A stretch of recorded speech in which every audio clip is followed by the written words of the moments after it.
Des violences au Sahel, on en parle justement avec notre invité ce soir. Du Mali au Burkina Faso en passant par le Niger, les groupes djihadistes ont étendu leur présence, notamment leur influence ces 20 dernières années au Sahel et jusqu'au golfe de Guinée. Comment cette situation est-elle née? De quelle façon ces organisations djihadistes parviennent-elles à contrôler des pans entiers de territoire?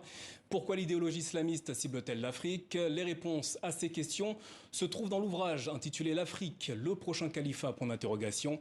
La spectaculaire expansion du djihadisme, un livre signé Luis Martinez, directeur de recherche à Sciences Po Série et ancien ambassadeur pour l'Union européenne en Afrique où il a réalisé plusieurs missions sur le terrain. Bonsoir et merci d'être avec nous. Vous débutez votre ouvrage en expliquant que le processus d'installation des groupes djihadistes au Sahel, comment cette partie du continent est-elle devenue, comme vous le dites au début de votre livre, un terreau fertile pour le djihadisme? Alors, les djihadistes ne sont pas venus de l'étranger, les djihadistes sont nés sur le continent.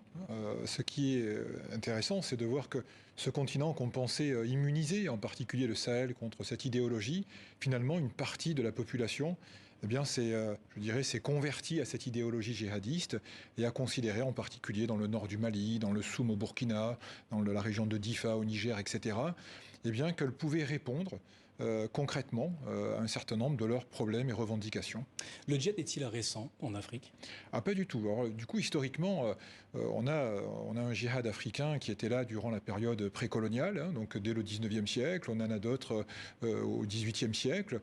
C'est vraiment la période coloniale, en fait, qui a un peu gelé, on va dire, cette problématique djihadiste. Et elle a ressurgi parce que finalement, le continent africain n'est pas plus séparé du monde que d'autres régions où le djihad s'était exprimé, le Moyen-Orient, l'Asie du Sud-Est, etc. Quels sont les facteurs qui favorisent l'expansion du djihadisme sur le continent africain? Alors, il y en a plusieurs. Le premier, on le sous-estime, mais c'est la réponse pragmatique des djihadistes à des problèmes sociaux, à des problèmes économiques. Les djihadistes ont mis en place un écosystème qui, entre guillemets, cherche à répondre à des problèmes que les populations pensaient un petit peu, finalement, qui ne préoccupaient pas les États. Deuxièmement, c'est une idéologie nouvelle, pertinente, nouvelle dans le sens contemporaine, pertinente pour eux parce qu'elle vise à défaire des États qu'ils estiment construits sur des bases inégalitaires ou injustes par rapport à des communautés. Et enfin, c'est, entre guillemets, une valorisation pour beaucoup de jeunes qui se retrouvent avec une arme, un statut, une moto, de l'argent, une épouse, etc. Donc c'est aussi un ascenseur social parfois qui fait écho à une situation qui malheureusement en manque beaucoup. Dans votre livre, vous expliquez que la chute du régime de Mouammar Kadhafi en 2011 a été une aubaine pour les djihadistes. Mais avant cet événement majeur, la menace djihadiste était-elle inattendue en Afrique? Oui, elle était sous-estimée complètement. Dans les années, disons, 2000, on ne croyait pas que la menace djihadiste pouvait prendre dans le Sahel et ailleurs.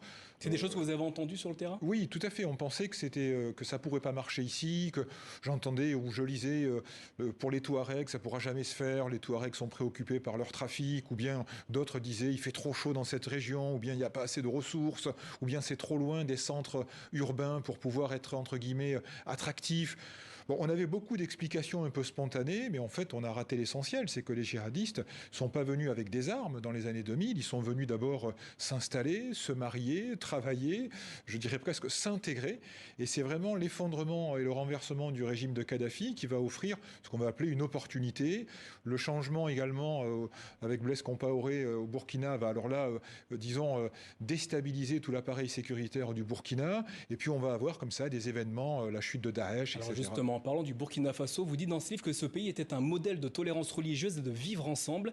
Vous indiquez que ce pays a été la plaque tournante du projet djihadiste dans la région. Expliquez-nous comment et pourquoi. Oui, parce qu'on est très focalisé sur le Nord Mali, en fait. Mais le Nord Mali, c'est quand même une enclave entre l'Algérie qui laissera pas trop faire cette région-là. En revanche, le Burkina, ça ouvre sur véritablement le golfe de Guinée. Et puis, c'est très relié au Liptako-Gourma, donc aux trois frontières.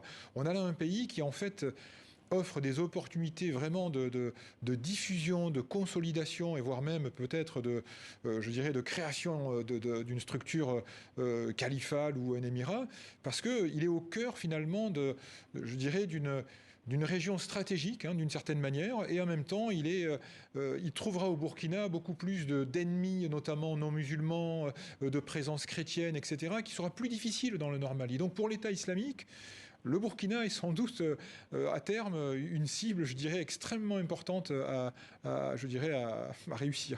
La présence militaire française au Mali ou encore au Burkina Faso a-t-elle permis de lutter efficacement contre ce mouvement djihadiste?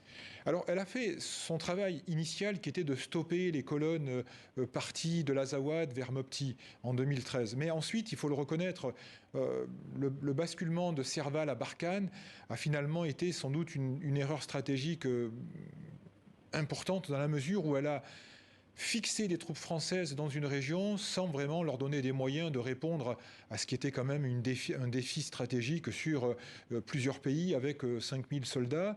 Deuxièmement, elle a laissé des espoirs auprès des populations sahéliennes que les troupes françaises régleraient ce problème. Et enfin, elle a créé une illusion chez les dirigeants de la région en pensant qu'ils avaient qu'à se décharger sur les troupes françaises finalement de cette menace sécuritaire. Une fois finalement, je dirais, la vérité éclatée, on se rend compte que la France ne pouvait pas faire grand-chose en réalité au regard des défis posés par les djihadistes. Et donc on a assisté à toutes ces frustrations, à ces colères anti-françaises, à ce départ des troupes françaises réclamées par les autorités du Mali puis du Burkina. D'après les pays occidentaux, les paramilitaires de Wagner sont présents au Mali, mais le pouvoir de Bamako réfute et reconnaît la présence d'instructeurs russes sur son territoire. Ces hommes peuvent-ils venir à bout de ces djihadistes ? Non seulement ils ne peuvent pas, mais ce n'est même pas leur objectif. Wagner, c'est vraiment très peu d'effectifs sur place. En revanche, c'est une grande présence d'informaticiens qui littéralement construisent une image de la Russie sur le continent qui est en total décalage avec les troupes déployées. À ce niveau-là, c'est extraordinaire de voir justement l'investissement communicationnel au regard du sous-investissement sécuritaire de Wagner. Enfin, dans ce livre, vous revenez sur le rôle notamment et la présence de l'Algérie dans toute cette partie de la région.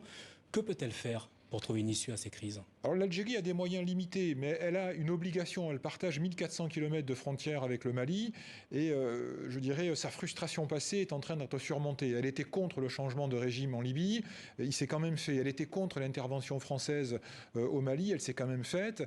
Elle était contre la tentative française d'éliminer Yad El Rali et aujourd'hui il est toujours là. Donc l'idée algérienne, elle est simple, il faut amener les djihadistes et les autorités de Bamako à discuter. Et Yad El Rali est sans doute le personnage pour l'Algérie capable d'avoir une discussion. Ce qui se passe dans le nord du Mali aujourd'hui avec l'État islamique, par exemple, pousse encore plus Yad El Rali vers les milices pro-gouvernementales et sans doute aura encore plus, je dirais, sera plus à l'écoute de Bamako dans une perspective, disons, de discussion.